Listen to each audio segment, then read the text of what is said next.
Hey, welcome in episode 205 of the Snap Your Boy Mac, holding it down as always with my co-host Lando on the eve of the Rob Gronkowski retirement news. It's only fitting that we did 2022 tight end rankings for redraft purposes. And shocking in our top 12, no Rob Gronkowski, but hopefully that's not the only shocking thing that you hear today. Lando, what's been going on? Thanks, Mac. Welcome in, everyone. And y'all know the deal. Make sure to like the video, subscribe to the channel, and comment down below because we answer every single question. So if you have comments and concerns about our tight end rankings, if we missed one of your guys, one of my guys, let us know, and we can tell you exactly why. Or maybe they're not high enough. Maybe our rankings are all screwed up. Let us know in the comments because I can't wait to get in some debates with y'all. I do want to preface tonight's segment here with a dynasty context. If you hold Rob Gronkowski in dynasty for whatever reason, on whatever team, in whatever situation you are, rebuilding, contending, I don't care, hold on to Rob Gronkowski. If there's one man who can reach out to Rob Gronkowski and just give him a call and say, hey, Rob, would really like you to play football this year, who might that be? That would be the GOAT, possibly Tom Brady. Oh, I thought you were talking to Aaron Rodgers. No, yeah, Tom Brady would definitely be the guy and pulled himself out of retirement, essentially. So I'm not willing to part with my Gronk shares as of yet. I'm not going to release him to the waiver wire when September comes and Gronk is not on the field. That's when I will cut ties. But I just wanted to note that because I think that's important, and do not overreact to retirement news. Yeah, it should be a great season, Mike. I can't wait to get into rankings with you. We're pretty consensus in the top three tiers. I think tier-based ranking is good. We've got some ADP around these guys to kind of say, sure, maybe a guy is ahead of the other, but he's getting drafted too high. So I would take the second guy in my tier at a better draft price. So we'll get into some of that. And we'll also talk about some second-year breakout candidates. So make sure to tune in and stick around for second-year breakouts because, I mean, there were some fireworks. Jamar Chase, Jalen Waddle, year one. But we were left hanging with a lot of guys that really have a chance to break out. Maybe some quarterbacks. I know there's a lot of Trey Lance love out there. Some wide receivers that showed a little, but can they actually break out and be a fantasy starter on your squad? So I can't wait to get into that as well. As well as another segment of Liar Liar. I've got the lie detector out. I'm coming back with a little bit of a vengeance this week. So that'll be sort of the midway point for us. So stay tuned for that.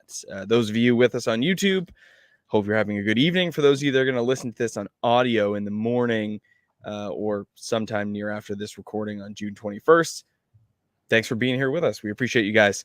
I do want to say before we jump into the rankings that these are where we rank these guys in terms of potential finish for 2022.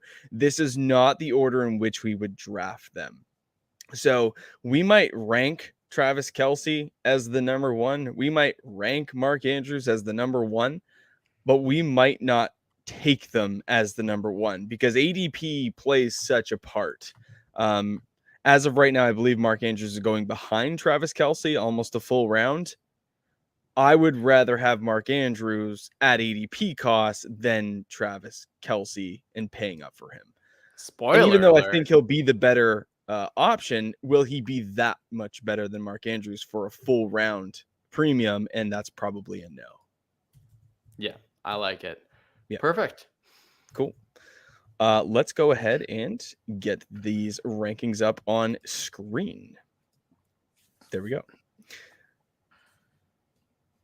So funny enough, Landon and I did our rankings separately in privacy and then put them together. And funny enough, we were consensus on the top 8, literally the exact same order. So our top 8 order, consensus, no gaps, Kelsey, Andrews in a tier of their own, Pitt, Waller, Kittle in a tier of their own, Schultz, Hawkinson, Goddard in a third tier, and then Ertz, Gaseki, Dawson Knox, and Cole Comet. So that 9 through 12, that fourth tier is where we had a lot of differentiation, and that's okay. There's arguments to be made on, fringe top 12 guys coming up or falling back. And we had a lot of difference on that. I think the only guy we shared in that range was Zac Ertz. And I had Cole Komet in that range. I had Mike Gaseki in that range. And Landon had Pat Friermuth and Dawson Knox. And who was your other? Alberto. So we had a lot of difference, but our top 8 was locked and loaded. So I'll flip it over to you, Lando. We're going to talk about Travis Kelsey here first. Why is Travis Kelsey the number 1 wide receiver or tight end for you in 2022 redraft leagues? So I know that Travis Kelsey did not finish as tight end 1 last year, but again, you can't copy and paste 2021 to 2022. And there's some vacated targets in Kansas City, as everyone knows. And I mean, Tyreek Hill commanded 159 targets last year, and it's got to go somewhere. There aren't any receivers in Kansas City that earn the command that Tyreek Hill did. So, I mean, Travis Kelsey is going to eat, and it's all based on health. Yes, he's going to be 33 in this season. This might be the last season of relevance for Travis Kelsey, but I'm willing to bet that it's going to be a good one. They're going to go for another championship. They're going to be contending in that division. That division is so tough with the Chargers, the Broncos, the Raiders.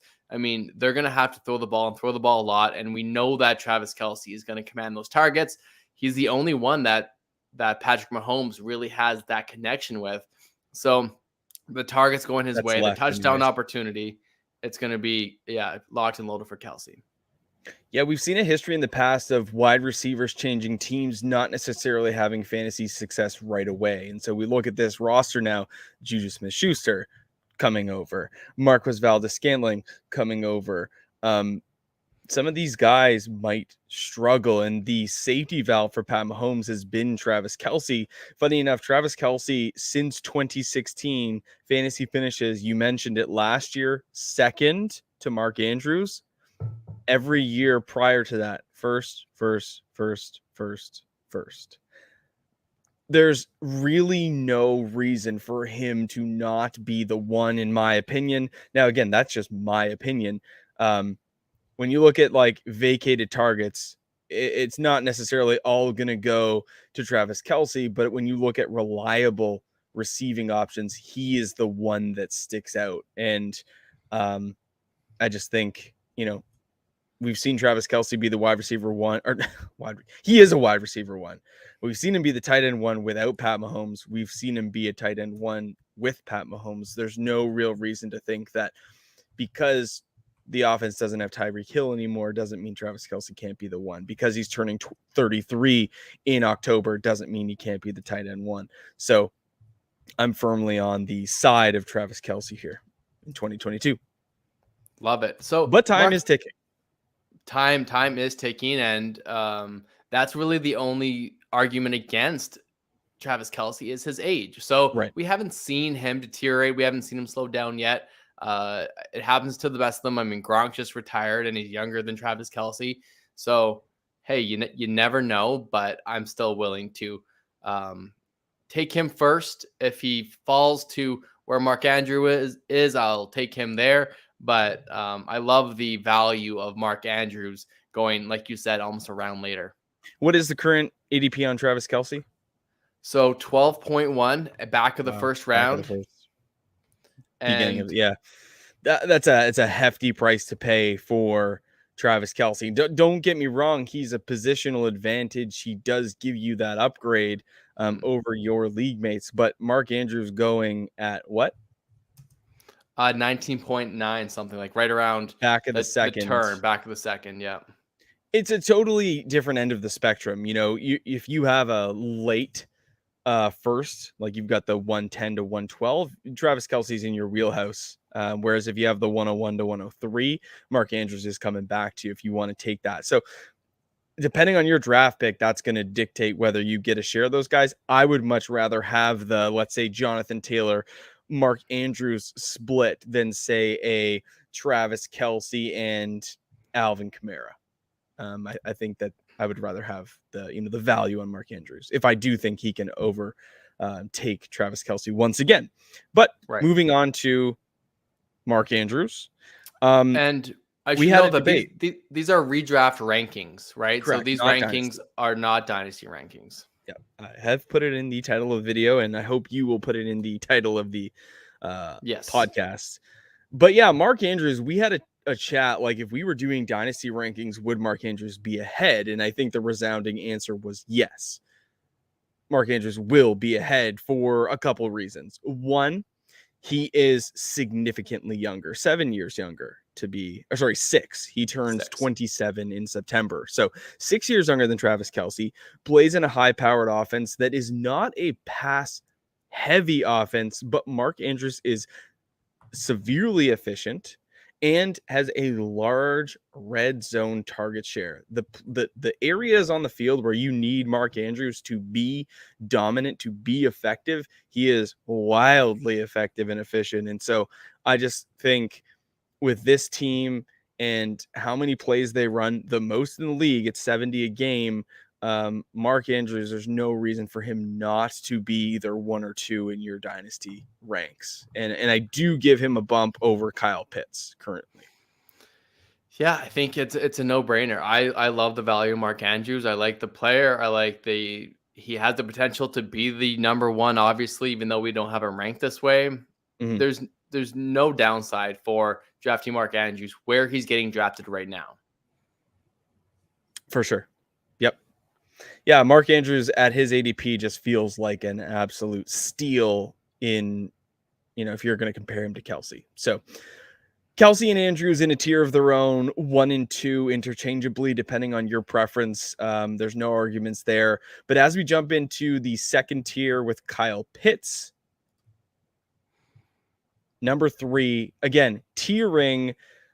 Yes, we kind of believe that these guys all belong together. Pitts, Waller, and Kittle make up the second tier.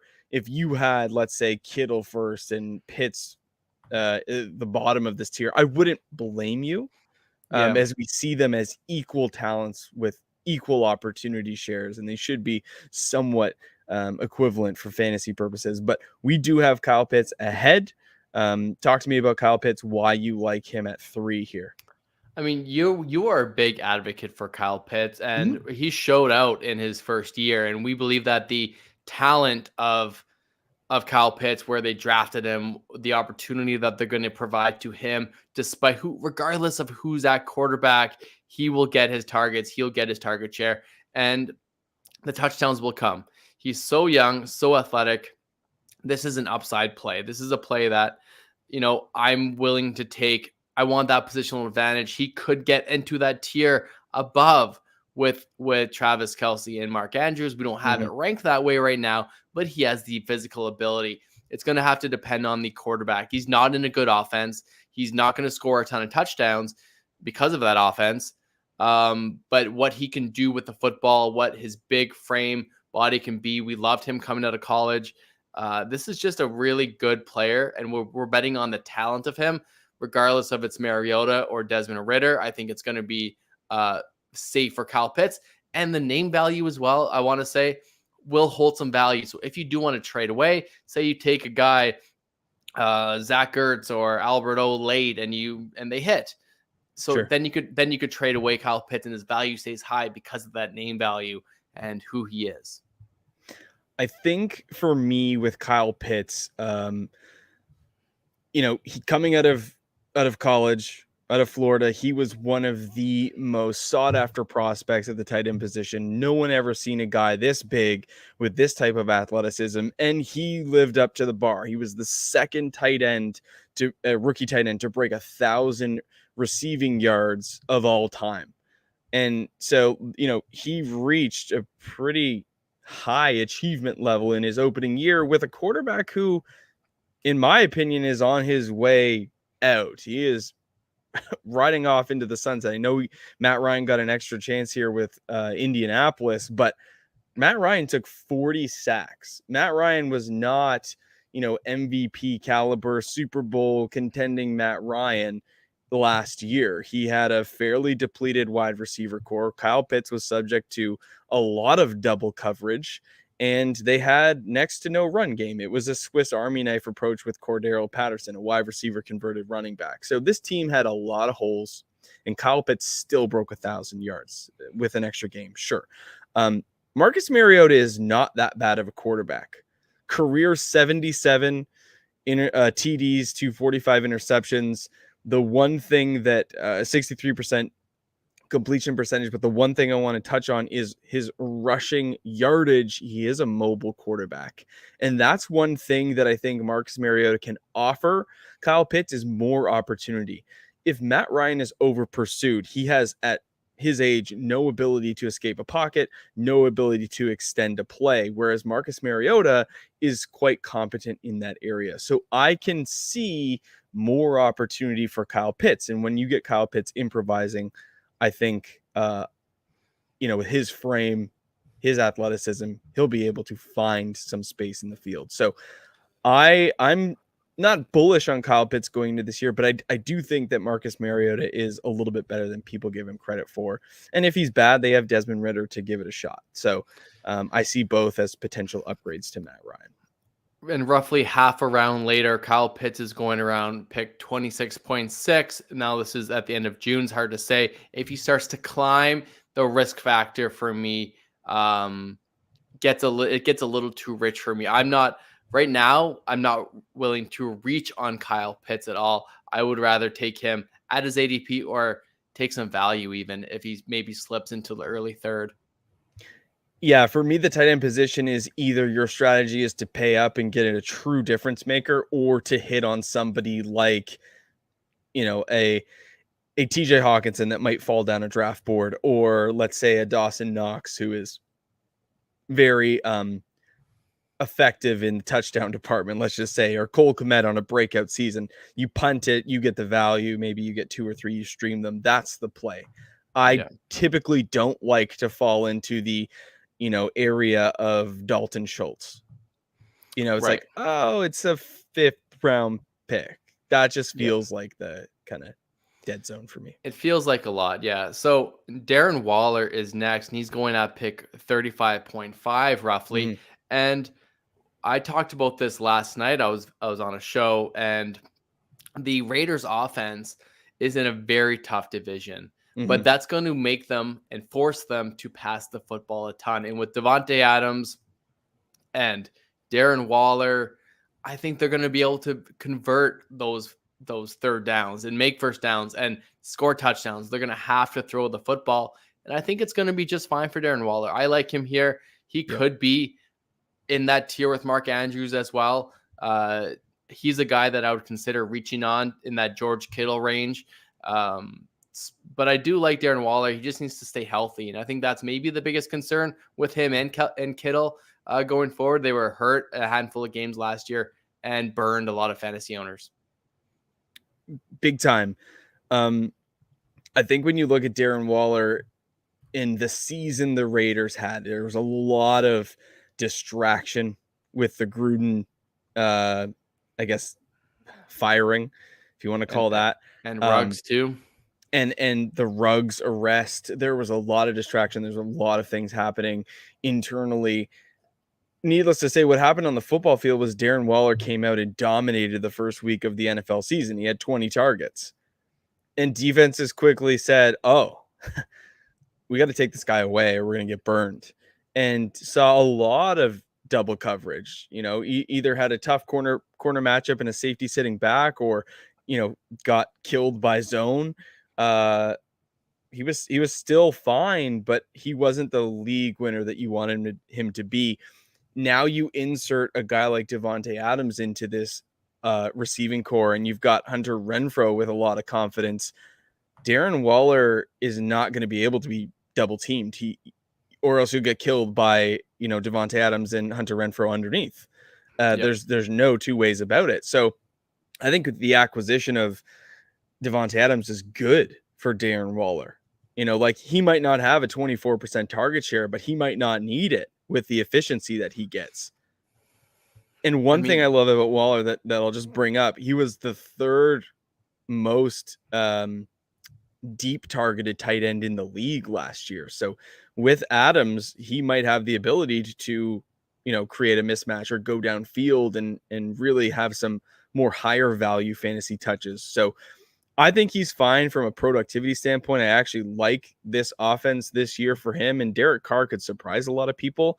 But I do have Waller slightly behind Pitts, but more so ahead of Kittle. Just for competition, I think Pitts will have a little bit more opportunity than Waller will per se. Kittle is going before Waller in drafts around pick 31.3, and we have him ranked after. Kittle just scares me, and Yeah. we're not sure if Trey Lance is going to start at quarterback, how competent Trey Lance is going to be. That guy needs to dial back that big arm of his. With whoever's at running back, Trey Lance able to run the football, Deebo Samuel, maybe he'll get a bunch of handoffs as well. It just seems like the volume won't be quite there for Kittle to pay off that late second, early third round draft capital. And he looks like a positional advantage in your home leagues. I think a lot of people will see the name and reach for him and want that player. But, I'd rather pass. Kittle's a guy that I seem to pass on every single time. I'm passing on a lot of Niners, not a big fan of Elijah Mitchell either. Deebo Samuel, I of course, his upside sounds great, but I'm passing on him as well. And I have Trey Lance in a dynasty league, and I'm not drafting him in any mock drafts either right now. I'm kind of staying away from the Niners. Yeah, I mean, George Kittle has had some injury concerns in the past. He had 5 bust games last year. Really, where he was most relevant for you was in weeks 13 and 14 when he absolutely broke out and scored, 20 plus fantasy points in both contests. For me, I think week 13 against Seattle was the one that stands out to me. I think he was 9 for 181 and 2, if my mind is correct, but absolute monster. We know what he's capable of, and that's the problem. Where my concerns lie, one, it's his injury history, but we don't really project that moving forward for him. We like to build in a clean bill of health for everybody, but it's the potential transition from Jimmy G to Trey Lance that is the most concerning for me. There's going to be growing pains with any rookie quarterback, and especially Trey Lance, who seems like more of a project than the 49ers maybe anticipated. Why he hasn't, got the keys to the backfield yet, not really sure. Why he can't beat out Jimmy Garoppolo for the job, not really sure. But maybe he's not as talented or as capable as they once thought when they traded 3 firsts for him. So needless to say, George Kittle, I have my concerns, but I also acknowledge what he is capable of.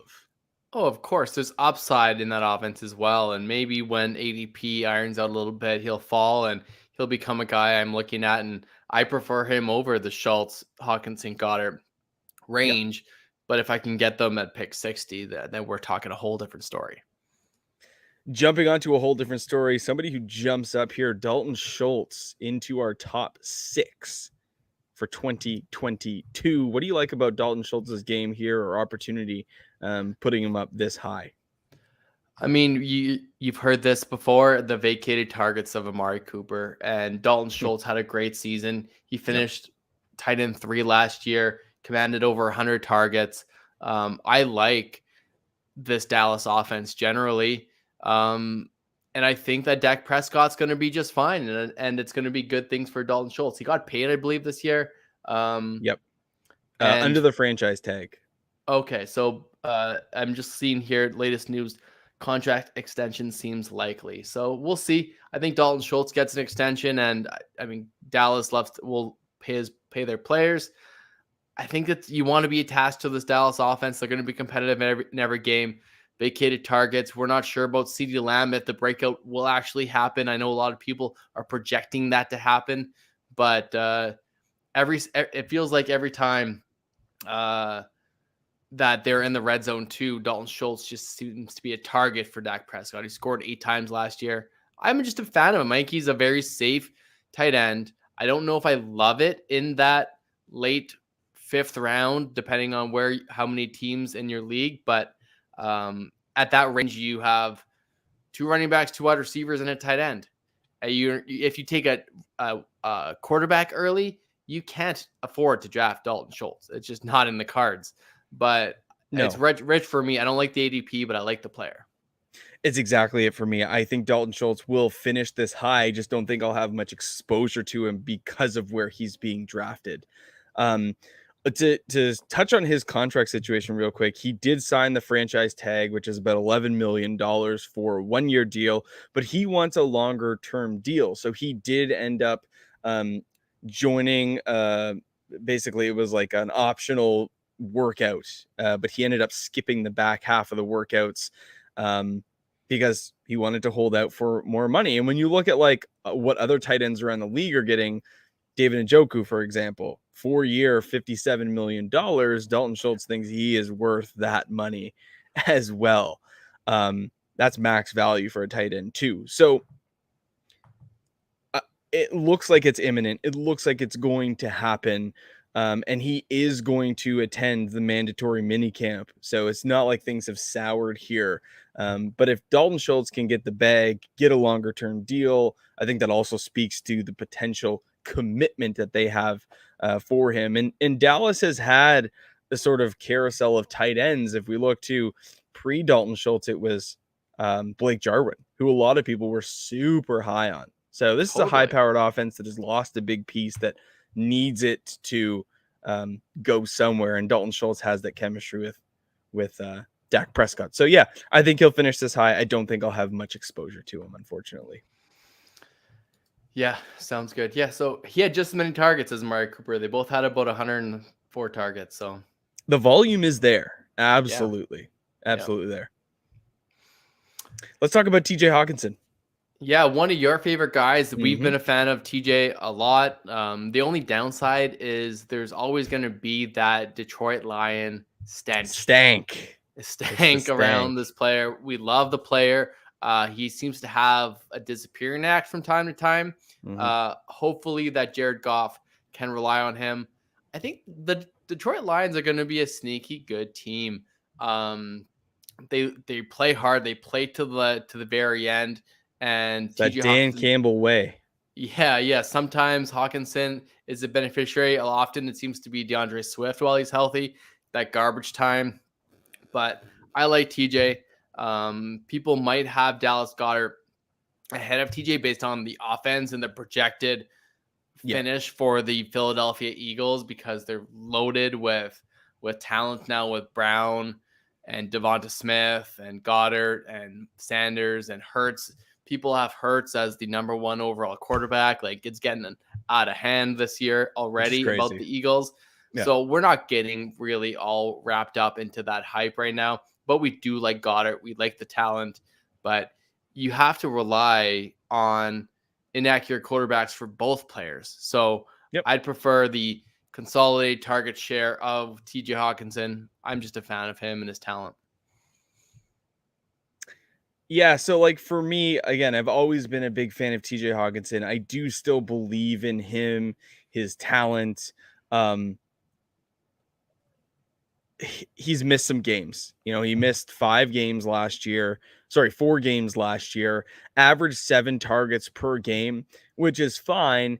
It's not what you wanted for him. You wanted him to be a difference maker. Last year was year 3. You expected the breakout, and it just didn't happen.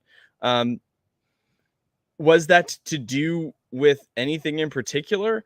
I don't know. I don't know if it's a coaching change. I don't know if it's a difference in philosophy. I don't know if the absence of I thought that the absence of DeAndre Swift for a while would really lead to more TJ touches, but he had a game where he goosed. He had 0 targets in a game that they desperately lost. So there's something going on in Detroit. Hopefully they can figure it out with Amon-Ra St. Brown and adding DJ Chark. But this team should be able to score points. There's no reason for them not to. But you're right. The Detroit stank does linger. So I'm looking for TJ to make a step forward. I think you're going to get a discount on him. And I think this is going to be a guy I get a lot of exposure to because of that. This year, I tend to like him over Dallas Goddard. And I know we're going to talk about Dallas Goddard next. I was high on Dallas Goddard last year. I had a lot of shares of him. But, I mean, dude, when you look at Jalen Hurts, who was the first half of the season, weeks 1 through 9, quarterback 3, just behind Tom Brady. And then you look at his back half of the season, he's not a quarterback 1. Very, two different tales of a season. Are you concerned for the passing volume for a guy like Dallas Goddard? Are you concerned with the potential loss in target share with A.J. Brown coming in? Do you think there's not enough volume? I mean, something's got to give here, because we had Dallas Goddard kind of near that Dalton Schultz ranking last year, and now he's sliding. Yeah. And I think we had TJ always above him, but you're right. He's a guy I liked. He never reached double-digit targets the entire year last year, and that's just heartbreaking based on he should have been the number 1 target for Hurts. He should have been the big target, 6'5", 250 pounds, a guy that has a big area to catch with instead of pushing it downfield with Devonta Smith. And really, Jalen Hurts ran the football, and he's good at that, and that's where he scores, and that's why he's a good fantasy option. But I'm concerned with him. He was tight end 11 last year in PPR leagues. It's going to be fine. Because they're going to be good offense, there should be opportunities for touchdowns. They should be competitive. You're just hoping he takes a step forward. But it's tough. Doesn't feel exciting. Now, I guess my question, Mac, I know you have Hawkinson ranked higher, as do I, but Hawkinson is going to pick 54. Goddard, though, at 71. Would you take the discount on Goddard, or just rather have the talent of Hawkinson? I think I'd rather the talent of Hawkinson. When you talk about no games with double-digit targets, TJ Hawkinson had 3 games of 11 targets and 2 of 9. So really it was, I don't know if it was game script dependent that led him to some low-volume games. Like I said, that game against Pittsburgh in the back half of the season, I think it was week 10, he had 1 target for 0 receptions. So there's really no excuse as to why he didn't get the ball, but we've seen him get the ball a ton. Anyways, I believe in Jared Goff's ability to throw the football more so than I do Jalen Hurts. And while I believe Jalen Hurts will be great for fantasy, again, it's not because of his arm. It's because of what he provides on the ground. So, take that with what you will. I still would take Hawkinson over Goddard.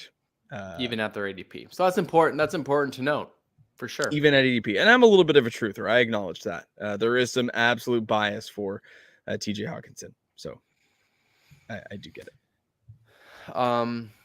So before we get into the tier 4, I do like taking a couple of these players in drafts. I'll be right back. My draft strategy for late round tight end is taking a couple of these. So whether it's a Cole Comet and an Albert O, a Friermuth and a Dawson Knox, I like taking a couple of these guys late in drafts. Most of these guys are going in the hundreds of your drafts. So it doesn't cost much, and you can stream them week to week, or really drop one after week 1. Pick your guy. Maybe they hit, maybe they don't. And then you could drop one of these guys, a late round tight end, for an opportunity to pick up that next waiver wire guy. So I think we should talk about Zac Ertz because they drafted a good tight end in the draft. But I think Zac Ertz still opens up a really good opportunity to command targets, especially the first 6 weeks while DeAndre Hopkins is suspended. So I think Zac Ertz is in the top of this tier. There's the vibes around the Cardinals aren't great, but Zac Ertz, this should be his last hurrah. And I think he presents some good opportunity for a late round guy going almost in round or pick 100 to really pay off that ADP. Yeah, you want to talk about DeAndre Hopkins and some potential vacated targets or vacated workload for 6 weeks. That is absolutely going to exist for him. And they lost Christian Kirk. They brought in Marquise Hollywood Brown. They drafted Trey McBride to supplant Zac Ertz at some point. I just don't believe that it'll be this year. And maybe the Cardinals run around with some 2 tight end sets and they do more creative things in the run game or blocking. Like, who knows? But I do still think that Zac Ertz holds a lot of fantasy value, especially in the red zone, and the Cardinals are still going to score points. This is a very competitive division. Not as competitive as used to be, but it's still there. And so I like Zac Ertz as what is his current ADP? Yeah, 97.7. So when I talk about punting the tight end position, Zac Ertz is a guy that I'll absolutely plug and play. Absolutely. Yeah. Next we have Mike Gaseki. We spoke about the Dolphins last week. Again, it's kind of like an Eagles type offense where the volume might not be there, but I do think that Tua is going to be more accurate than what Jalen Hurts is, and their offense is good, which means a lot more opportunities for touchdowns, first downs. Gaseki's one of those freakish athletes that we've been kind of waiting for this breakout for a while. I like him. I mentioned while you stepped away there, Mac, that I like drafting a couple of these guys. They're late enough that you can take a couple and stream them week to week, or drop one of them if they suck, and then you can pick up the hottest waiver wire guy.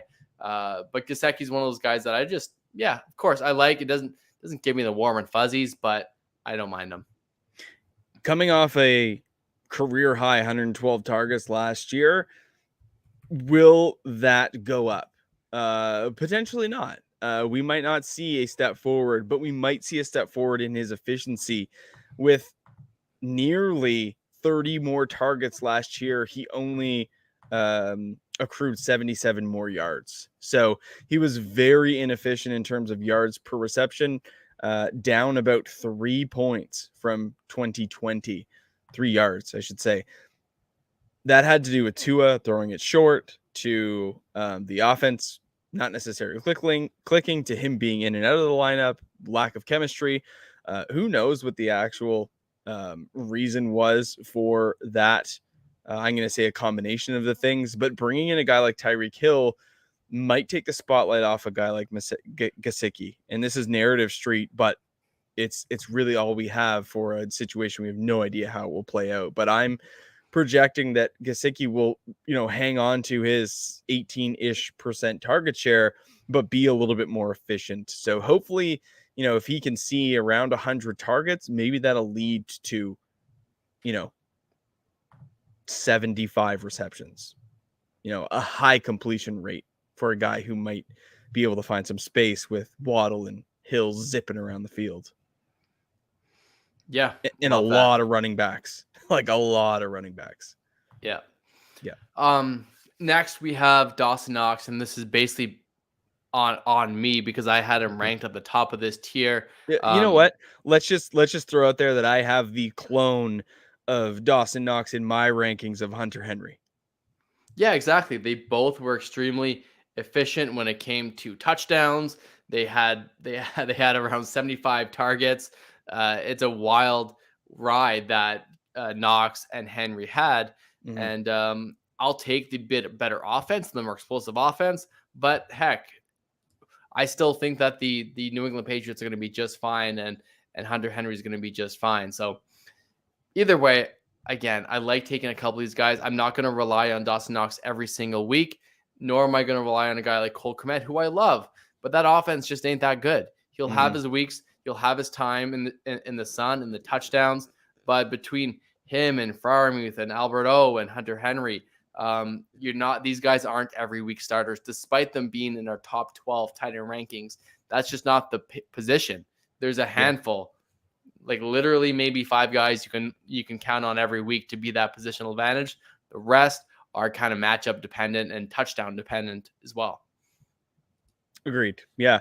And the fact that, I like Hunter Henry, but I dislike Dawson Knox really doesn't make any sense. So I'm gonna have to go back to the drawing board on that one, to be honest That's with you. okay. That's all right. There's some bias there, clearly. There's our debates ring true in your mind from 6 months ago. Yeah. Lastly, Cole Komet rounds out our top 12, the bottom man of tier 4, and this one is all on me. You've heard us talk about Cole Komet before in our sleeper breakout and bust episode a couple weeks back, maybe over a month. I believe Cole Komet can have the breakout season. And, breakout, he's going from tight end 22 last year to, increasing his position essentially by a full 12 points. He could be a top 12 tight end. He went from tight end 43 his rookie year to tight end 22 in his sophomore year. He had triple the amount of receiving yards, was the tight end 22 with 0 touchdowns, which is fairly wild. Also had 93 targets. So becoming a bigger part of the offense. And a couple other things that I like about him: 5th in slot snaps, 6th in deep targets, and 9th in air yards. He also had about a 20% red zone share. So I know the Bears offense with Justin Fields is not necessarily the most attractive offense to have a piece of, but who's the wide receiver 1 right now for the Chicago Bears? Darnell Mooney. Who's the 2? Yeah, I don't know. There's not really one. We're talking like Daz Newsome is there. We're talking like Velus Jones, the 25-year-old rookie, could get a shot. Go ahead. Tajay Sharp, Byron Pringle. Right. Yeah. Right. Enough said. There's going to be a lot of opportunity for Cole Komet. I feel like the writing on the wall is just there for this one. And it's projecting big things, but I think it really just speaks to what Cole Komet could potentially bring this offense. They need some reliability. So fingers crossed, but hopefully that will get it done. Love that. So make sure, if y'all are still here and you're watching on YouTube, comment down below who we need in our top 12, and maybe we'll listen to you, but make sure to tune in. We'll have our rankings on our website, and we'll be doing weekly rankings. So check out our Discord community. We'll post our rankings to that. If you want to join our Snap Army, subscribe to or join our YouTube community and be a part of that for only $5 a month. Yes, sir. All right, little segment here before we get into our second year breakout candidates, the lie detector. So I've come across 2 facts and 1 I've made up. You've got to spot which one is the lie. So I'm going to pose all 3 of these as truth, and you can tell me which one is not true. Sounds good. A, the Eagles have not had a top 25 fantasy wide receiver since 2017. Okay. B, of Jonathan Taylor's 2,171 scrimmage yards, so that is rushing and receiving, 1,406 of them, nearly 65%, were after contact. Damn, that's a lot of yards after contact. In the 2021 fantasy playoffs, Jets wide receiver Braxton Barrios was a top 10 wide receiver. Oh, man. All right.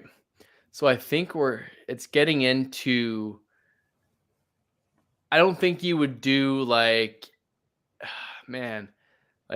was actually 1,206 yards after contact, not 1,006 or 406. So I think the Jonathan Taylor scrimmage yards, as outrageous as that sounds, is true.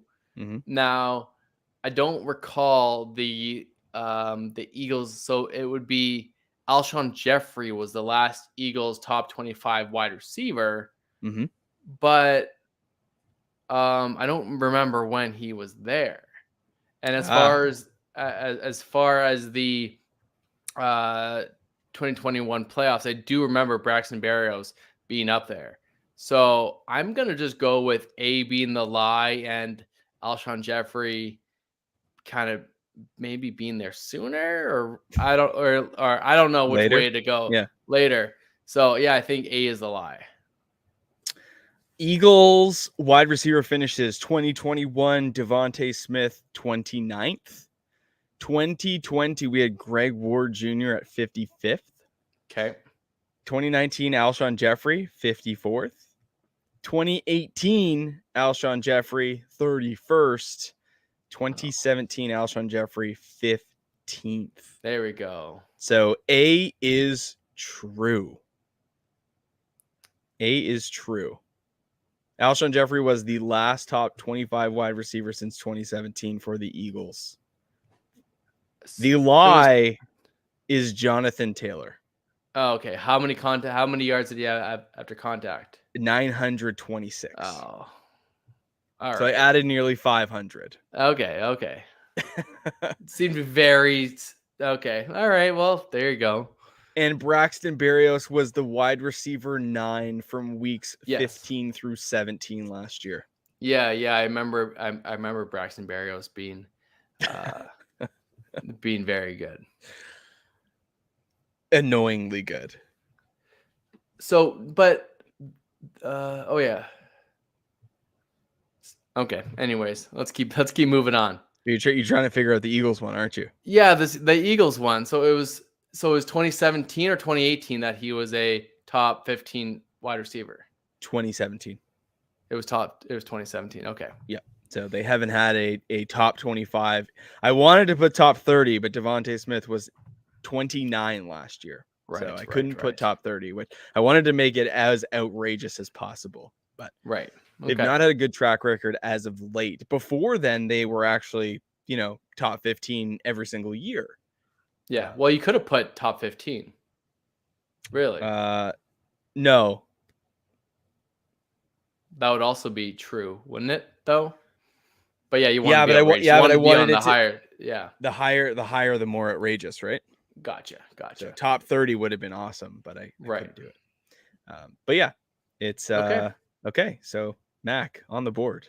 Love it. There you go. All right. Let's talk real quick about our potential breakout candidates here for 2022. We're talking sophomore players only. So, we're not going to talk about guys like Jalen Waddle, who set a rookie receiving record, or Jamar Chase, who has the all-time rookie receiving record in terms of total yardage, breaking Justin Jefferson's at 1,400 to 1,455. We're not going to talk about Najee Harris, who had almost 400 total touches. These guys already broke out. We're looking for guys that maybe didn't perform in year one that we're looking to double down on in year two to say that, yes, this is the year for them. Sounds good. So I'll let you kick it off. Yeah. So I think a popular guy that we've talked about this team already is going to be Rashad Bateman for a second-year breakout. You'll see this on a lot of fantasy websites, but I truly think that Rashad Bateman will have a very good second year, and he can be the number one offense. They lost Hollywood Brown. He's a big body target for Lamar Jackson. Like we said earlier, the vacated targets are there. It's going to benefit Mark Andrews, but it definitely should benefit Rashad Bateman.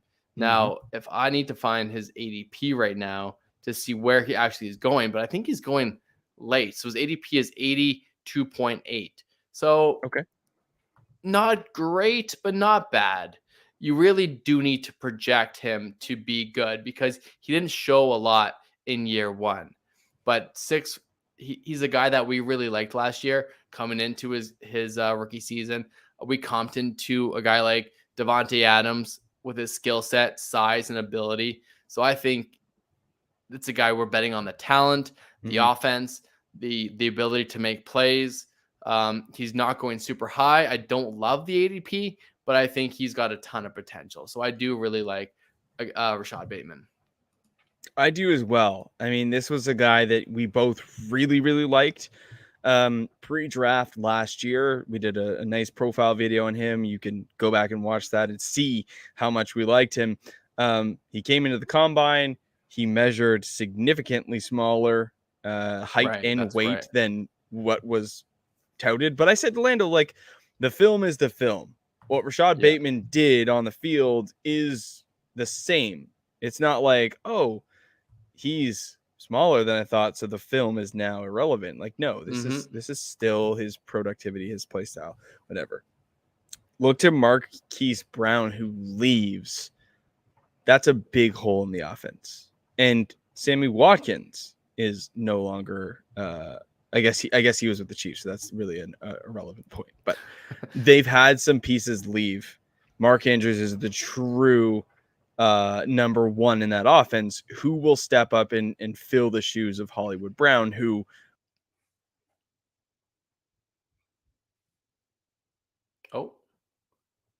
Mac is gone. All right. So so yeah, I guess I don't know where he was going with that point, but I do also like Rashad Bateman. The next player that I wanted to here we go. Here's Mac. I have no idea what happened. I was like, I thought you were pausing for dramatic effect, and then I'm like, oh, he's gone. Okay, but that filling the shoes of Hollywood Brown, though, is going to be the ultimate test. And while the passing offense is low volume, there's a lot of opportunity in terms of scoring. So we've yet to see the best of Rashad Bateman, I believe, but I think this is a really good candidate. And the Ravens had to feel confident in Bateman to trade away Hollywood Brown, a guy that had a great relationship, best friends with Lamar Jackson. So a lot on his shoulders, but hey, the team seems to have confidence as well. Mm-hmm. Who do you want to highlight next, Mac? Yeah, I mean, this exercise is supposed to be fun. It's not supposed to be for us to plant our flag on, say, Javonte Williams, who I think the breakout is absolutely coming. Even with them bringing Melvin Gordon back, like it just doesn't matter, in my opinion. But I'm going to go to somebody who has maybe a longer road, but a potentially clear path to more work, and that would be Ramondre Stevenson.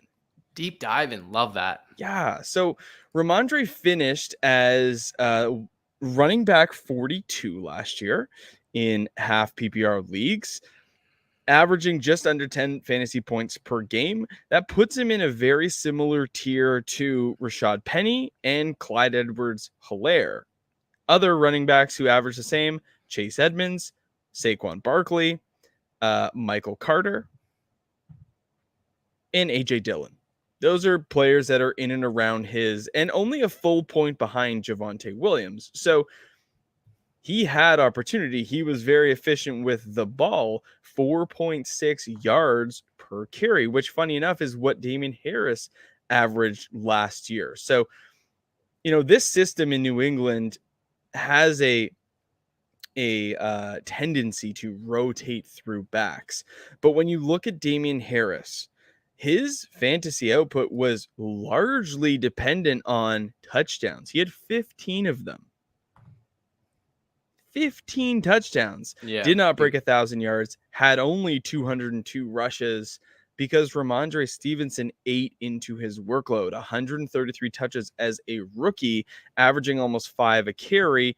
And when we look at Damian Harris's contract, going into this year, he is only a dead cap hit of $221,000. He is a total cap hit of $1.2 million. He can basically be cut for no money. And I'm not saying that they are going to, but I'm saying he is an unrestricted free agent coming into 2023. He's at the end of his 4-year deal. I don't know that the future is Damian Harris for the Patriots because of what they do with their running back core. They also brought back James White. So I think Ramondre's in a good spot to get more work. And I think if anything happens there, he is a guy that has turned a lot of heads with his film, who has made big plays for himself. And balled out for your fantasy team. So Ramondre is a guy that I'm going to have some exposure to this year. So I'm gonna ask you a question. So regardless of ADP, where they're getting drafted, doesn't matter. What quarterback you think has the best chance of breaking out, all things being equal? Because unfortunately, Trey Lance is being drafted very high as a top 10 guy or top 12 guy. Yeah. But irregardless of that, do you think he has the best chance of breaking out, or do you think a guy like Trevor or Fields or Zach Wilson have a equal or better chance? I think the temperature on Trevor Lawrence is just so low right now. And I don't know that he got a very fair shake in his rookie year. Like Urban Meyer, that experiment was a disaster. Yes. They had a lot of personnel changes. He didn't have his, comforting former teammate on the field, Travis Etienne. I'm going to give Trevor Lawrence a pass, but I'm also going to pick up value on him and in Dynasty, go grab him on the cheap, or in redraft, take him late, because I do think he's a good quarterback. I really do. I think the acclimation in year one was tough and tougher than it needed to be because of those circumstances. So I definitely think that he is worthy of another shot. I do think that Justin Fields will hopefully improve. But I've seen a lot of... Despite the weapons he gave them, he has. That's the only downside for a guy like him, is that for him to, it's almost going to have to be Jalen Hurts-esque with his performance. Like, I don't know. He doesn't have a lot to work with. But I've seen a lot of people on Twitter saying that Zach Wilson is the clear-cut sophomore quarterback breakout because of what the Jets have done in the draft, giving him Breece Hall and Garrett Wilson and everything they did last year. Like, there's really no reason for him to fail. Yeah, Elijah Moore. I mean, I like Elijah Moore, and I'm not going to mention him right now, but you're right. There's a ton of weapons for the Jets. I'm not really taking too many Jets. The best guy, I mean, I like Breece Hall and Garrett Wilson. I feel like I'm a little bit out on Elijah Moore this year, so we'll see how it all turns out. I'm going to mention two guys real quick. Josh Palmer is my deep sleeper guy, sophomore, and it's really based on the offense. It's based on the Chargers and a potential opportunity for him to earn targets if something were to happen. And I think he could, even if Keenan Allen and Mike Williams stay healthy the entire year, I think he can really cement himself as a number 3 option for Justin Herbert. But it's the opportunity of if something were to happen to one of the two, when we've seen both of those guys get injured before, Joshua Palmer could end up in a really, really good offense in a good situation. And he's free in every single league, even in dynasty leagues. You're gonna get him as a throw-in or off the waiver wire. So if you hold on to him for a couple of weeks and he really can't command any targets or any snap share on the field, he's a drop and no big deal. But I do like the opportunity, like the talent, 6'1", 210 pounds out of Tennessee. Really young guy, a lot of potential. Is week 18, he commanded 9 targets and a touchdown. He finished last 5 games, he had a touchdown in 3 of them. So he's a guy that has potential, I think, anyways. Yeah, I like Josh Palmer too. I don't know how much longer Mike Williams can do what Mike Williams does. I think that offense is desperately needing another body. And I hope it's Joshua Palmer. Joshua Palmer. So the guy, I do think Travis Etienne is a really good breakout candidate. I was just about to talk about him. Yeah, you go ahead. I'll just piggyback off of you. Yeah, sure. So again, like for me, buying into Trevor Lawrence in another year, I'm going to do the same thing with Etienne, who played no games. And when we talk about Travis Etienne, we have to think back to who he was at Clemson. We're talking about a guy who is a top tier talent, who has a pretty developed pass catching ability. Like, coming into his senior year, that was his biggest goal. And he definitely improve that area of his game. It was a weakness. Now it's a borderline strength. This guy also has a lot of lateral agility, a lot of breakaway speed that we have yet to see on an NFL football field. His injury was an optional. It was a choice. He chose to sit the season out to have surgery on this Lisfranc injury, and that gives him the best opportunity to succeed in 2023. So when you look at the backfield he walks into, James Robinson tore his Achilles. We know what that injury historically looks like. It's not great. When you look at the guys that are going to be competing for touches in this backfield, newly drafted 5th round running back Snoop Connor, Mekhi Sargent, Raquel Armstead. It's not a very promising bunch. So, because of James Connor's breakout and the lack of talent, everyone was hesitant but excited to move forward with him. And now that he's not a factor, it has to be Travis Etienne, who is we're talking about a 1st round pick, 25th overall pick, versus James Robinson, who was an undrafted free agent. So I think there's a lot to be excited about with Travis Etienne. I would happily buy him. What is his ADP right now? I have it pulled up. Underdog ADP is 41.9, up 8.7 slots. I can find out the that's essentially the middle of the 4th round. Right. Yeah. Yeah. So like 405, 406. So yes. Yeah, we're 48 about 48.8 on Sleeper. So yeah, pretty good value. Great value. The path to that RB1 is targets. That you saw that with Christian McCaffrey and Alvin Kamara. You want these targets, and he has the ability to do that regardless of how good the offense is. That will get him into that top echelon tier. Everyone plays in PPR leagues. You want targets. More targets for running backs gives you more yards. Like receptions and targets give you more yards than rushing the football. And I think Travis Etienne has the potential anyways to be in that upper tier running back because of his target share in Jacksonville. No, I agree. He's going to be very, very exciting. I think most people are pretty sharp on him, and they're not necessarily giving him away for cheap, especially in dynasty leagues. But I think he's worth an offer. I think he's worth a prompt to that owner. Be like, hey, what do you want for Travis Etienne? Love that. I mean, they've got the Jaguars stank on them already, so you shouldn't have to pay up too much. And we haven't seen him on an actual NFL field. I know you like Pat Friermuth. He had a really good rookie season. Yeah. Do you think he has the potential to improve upon that? He wasn't in our top 12 tonight. He was a top 12 for you, not for me. We ultimately left him off our consensus, but he's close. Do you think that he potentially improves his position in the tight end finish with a guy like Mitch Trubisky or Kenny Pickett, or are you a little bit down on him because of that change?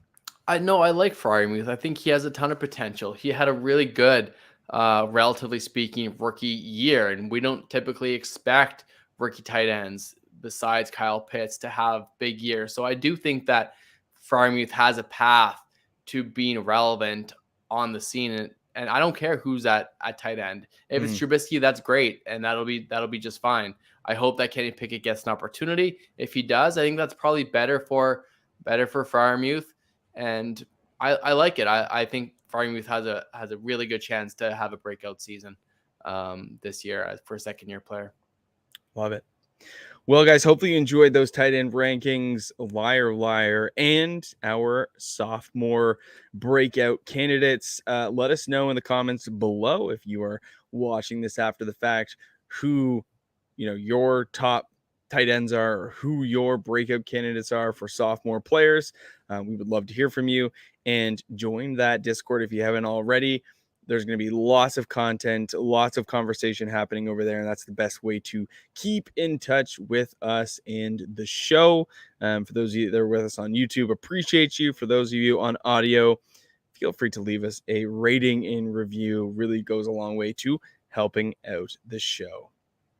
We will see you guys next week rounding up the last Tuesday in June on the, what will that be, the 28th. So June 28th, 8:30 p.m. Eastern Standard Time on YouTube, and audio will be released right after. So have a great week, and we'll talk to you guys soon. Goodbye.